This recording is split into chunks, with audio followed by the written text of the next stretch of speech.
এইটো চৰকাৰৰ আপত্তি বুলি নহয়, এইটো ৰেগুলাৰাইজেশ্যন কৰাৰ নিৰ্দিষ্ট দেশৰ বিধি আছে, নিয়ম আছে। কেতিয়াও বেকডেটত, কাৰণ তেওঁলোকৰ চাকৰি কণ্ট্ৰেকচুৱেল হিচাপে যেতিয়া যোগদান কৰিছিল, সেই ডেটত আপুনি কেনেকৈ ৰেগুলাৰাইজ কৰিব নোৱাৰে।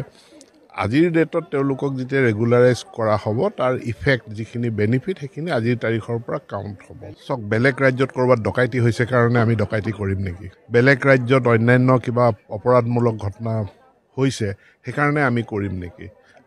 আমি অসমখন এখন আদৰ্শ, ভাৰতবৰ্ষৰ 5খন শ্ৰেষ্ঠ ৰাজ্যৰ ভিতৰত এখন ৰাজ্য হিচাপে গঢ়ি তুলিবৰ কাৰণে চেষ্টা কৰিছোঁ। গতিকে আমাৰ তুলনা কিছুমান পিছপৰা ৰাজ্যৰ লগত নকৰিব। আমাৰ তুলনা আগবঢ়া ৰাজ্যৰ লগত, এটা আগবঢ়া ব্যৱস্থাৰ লগত। গতিকে আমি যি কৰিছোঁ আমি আমাৰ বিত্তীয় বিধিসন্মতভাৱে কৰিছোঁ, আৰু ইয়াত আমাৰ যিসকল শিক্ষক আছে তেওঁলোকে কথাখিনি বুজি পাইছে, তেওঁলোকে সহযোগিতা আগবঢ়াইছে।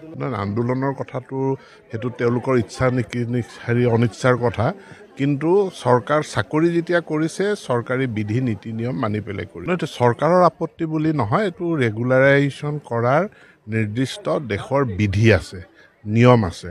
কেতিয়াও বেকডেটত, কাৰণ তেওঁলোকৰ চাকৰি কণ্ট্ৰেকচুৱেল হিচাপে যেতিয়া যোগদান কৰিছিল, সেই ডেটত আপুনি কেনেকৈ ৰেগুলাৰাইজ কৰিব নোৱাৰে। আজিৰ ডেটত তেওঁলোকক যেতিয়া ৰেগুলাৰাইজ কৰা হ'ব, তাৰ ইফেক্ট যিখিনি বেনিফিট সেইখিনি আজিৰ তাৰিখৰ পৰা কাউণ্ট হ'ব। চাওক, বেলেগ ৰাজ্যত ক'ৰবাত ডকাইতি হৈছে কাৰণে আমি ডকাইতি কৰিম নেকি? বেলেগ ৰাজ্যত অন্যান্য কিবা অপৰাধমূলক ঘটনা হৈছে সেইকাৰণে আমি কৰিম নেকি? আমি অসমখন এখন আদৰ্শ, ভাৰতবৰ্ষৰ 5খন শ্ৰেষ্ঠ ৰাজ্যৰ ভিতৰত এখন ৰাজ্য হিচাপে গঢ়ি তুলিবৰ কাৰণে চেষ্টা কৰিছোঁ।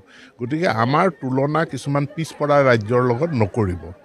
আমাৰ তুলনা আগবঢ়া ৰাজ্যৰ লগত, এটা আগবঢ়া ব্যৱস্থাৰ লগত। গতিকে আমি যি কৰিছোঁ আমি আমাৰ বিত্তীয় বিধিসন্মতভাৱে কৰিছোঁ, আৰু ইয়াত আমাৰ যিসকল শিক্ষক আছে তেওঁলোকে কথাখিনি বুজি পাইছে, তেওঁলোকে সহযোগিতা আগবঢ়াইছে। আন্দোলনৰ কথাটো সেইটো তেওঁলোকৰ ইচ্ছা অনিচ্ছাৰ কথা, কিন্তু চৰকাৰ চাকৰি যেতিয়া কৰিছে চৰকাৰী বিধি নীতি নিয়ম মানি পেলাই কৰিছে।